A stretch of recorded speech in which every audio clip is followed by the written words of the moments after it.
Good afternoon, my name is Michael Murray. I'm the Development Manager for the Heritage Lottery Fund in London region. That job means I try to help you get money from us. That's basically it. Can I quickly, first of all, ask a question? Is how many people here have had any sort of contact with HLF? Can you just put up my hand? Okay, a few. Hopefully that was positive. I like to say HLF is the funder of a couple things. Well, obviously heritage, but also fun. What we want to do is fund programs that look after, conserve, and spread knowledge and learning about the UK's diverse heritage, and that's really important to have diversity. A whole range of programs from small grants starting at £3,000 up to multi-million-pound projects for people like the V&A or the Imperial War Museum. A lot of money does go into small grants, and to give you a couple examples of things in Southwark that we've funded, and give you an idea of the diversity of the funding we do offer. Some of you with a Caribbean ancestry might be familiar with the dance, the quadrille. One grant we funded recently to an organization in Southwark looked at the origins of the quadrille and how that dance evolved from Caribbean communities coming to the UK. It involved some of the older community teaching young people how to do the dance and why it was important and why it was significant to their culture. So a bit of intergenerational work thrown in there as well. A second one was a group that was looking at the Aylesbury estate, and as the estate was being torn down and being rebuilt, a lot of the roads that were part of the original estate were named after, for some reason, places in the Cotswolds. So the people on the estate decided to research why that was, and then research people on the estate and their contribution to the estate, and then when the new estate was put up, the idea was Southwark Council would rename those roads based on the people who had lived there for decades. So it can be small, it can be very neighborhood focused, but it should be about, it has to be about heritage, should be about learning, and should be about people enjoying themselves and taking part in their heritage. So who can apply? Much like Trust for London, everybody here probably. We fund not-for-profit organizations. You don't have to be a charity. Social interest companies, community interest companies, social enterprises are fine. As of February, we will open our grant programs, the small grant programs, up to grants from private individuals. Now, before you get too excited, that doesn't mean we're going to pay for your sash windows to be replaced on your list of Victorian property. What we're looking for there is significant heritage in private collections, and I'll give you an example of what that means. There's a gentleman in Southwark I met a little while ago who has the most fantastic photographic collection of reggae musicians, including Bob Marley and onward from the 1960s and 70s. Black and white, fantastic backstage photographs. He owns them, he's a private photographer. But nobody else can see them because he doesn't want to give them to a museum because he thinks they'll just disappear.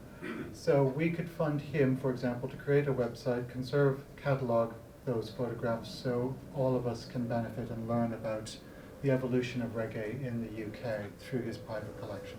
That's the kind of thing we're looking for. What we fund and don't fund, well, I guess what we don't fund is anything that's not heritage. But I hope you get the impression that most things could be made into a heritage project. Some things are going to give you an idea what you probably won't do. We unfortunately, we cannot fund mother tongue classes. There's just far too much demand for it. So we just don't have enough money to do it, unfortunately. We can't fund projects that are predominantly about learning an artistic skill. So we can't have people to learn how to do a dance. We can talk about the history of the quadrille and how it evolved and perhaps have a demonstration, but we can't pay for people to teach it.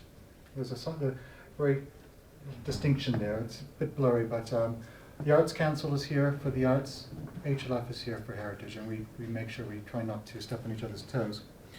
But other than that, you come to us with your idea, whether it's conserving frogs or your local pond, to oral histories, to doing some work on a church or a historic building in your neighborhood. All of those things are eligible. We define heritage, and it's not very well defined as far as very detailed, as everything tangible and intangible, means something you can touch and something you can't, that we have inherited from the past and value enough to want to share and sustain for the future. So that's a pretty wide definition, so I'm hoping that you guys can come up with an example. We do have a list in our guidance materials of what that might include, but it's not exhaustive. Like Trust for London, we've made some changes the last few, we're starting to make some changes. We're going from our old strategic plan to a new framework. And we call it a framework because what we're trying to do is get rid of, when we say we don't do, we won't. We're increasing the flexibility of our grants, moving over to an outcomes framework. There's quite a range of outcomes. To give you an example, one might be heritage is better managed. People learnt about heritage. People had an enjoyable experience. That's the fun factor.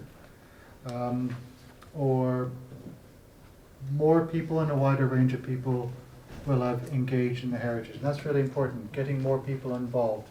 Because whether it's a church or a park or a collection or somebody's memories, unless we have a group of volunteers, individuals to help look after it, the heritage will disappear and it will be lost. So we want wider communities to engage in heritage through our programs, through volunteering, through skills development, through employment, through internships, whatever it might be.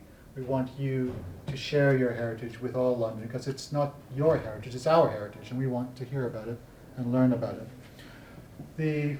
From February 1st, we'll be launching a new £3,000 to £10,000 grant program designed mostly for new applicants who've never had experience with us before. It'll be far simpler. If anybody's ever tried to do a HLF grant application before, hands up. It is really difficult, and I admit it. This is designed to make it easier for you. Mostly drop-down menus, small dialog boxes, similar to Awards for All. Okay? It's a single round application. You get a response in 8 weeks. No deadline. You put it in when you're ready.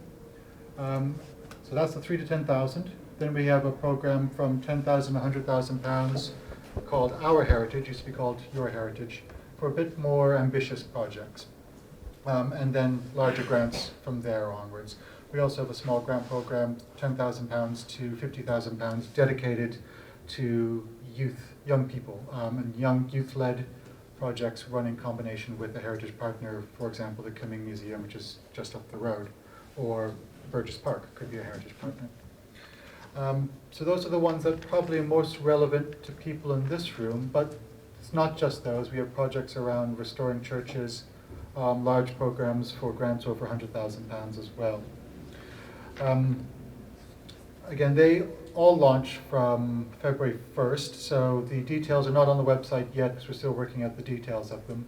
The large grant program details are available, so if you're really interested, do go on the website to see. Headline figure, we have £375 million to give out this year, next year, the year after, and the year after, and the year after. And that might actually go up since the Olympics are over, and they came in under budget, which is, some of it was our money. So we're getting some back. So it could be more than 375 million next year. We're only part of the way through the year, so we've got money to give away. In London, there's a pot of, specifically for London projects, 15 million. That includes about £4 million for small grants. On top of that 15 million is money that goes to places like Southwark Park or Victoria Park in Tower Hamlets, to the V&A. You're not competing against the V&A. You're not competing against the Imperial War Museum because they go to a separate pot of money. So last year we had £80 million of grant awards to London. So that 15 million specifically for London plus others. So we're doing quite well in getting the Heritage of London well funded. If you're interested in an HLF grant, I hope you are, because we actually do spend quite a lot of money in Southwark and do invest in a lot of small groups. The first step is to complete one of our pre-application forms. And you go on our website, you register, and the pre-application form is very simple. Basically, it's 4 questions. What is the heritage? What do you want to do? When do you want to do it? And how much is it going to cost? And you're just giving us an outline of that. So you don't have to give a massive amount of detail. London Wildlife Trust will give us a ream of detail because they want lots of feedback. But you give us as much as you can at the time. That triggers a response from my team within 10 working days with advice about how to make it stronger, potentially a one-to-one meeting to help explain our systems and to help you put together the budget and so on. You then apply, get a response. Well, now it's 10 weeks, but it soon will be 8 weeks. If you're not successful, you get feedback and you can come back again with the same project that's been improved. If you're not successful, you get feedback and you can come back a third time with the same project, and hopefully you'll get it then. We do fund projects that have been third time lucky. So I hope it makes you feel a bit inspired. It really is the opportunity to work with young people, work with older people, work with wider communities, to get out and do something that people enjoy doing, as well as conserving the heritage that's so important to this city and this country, including your communities. Thank you.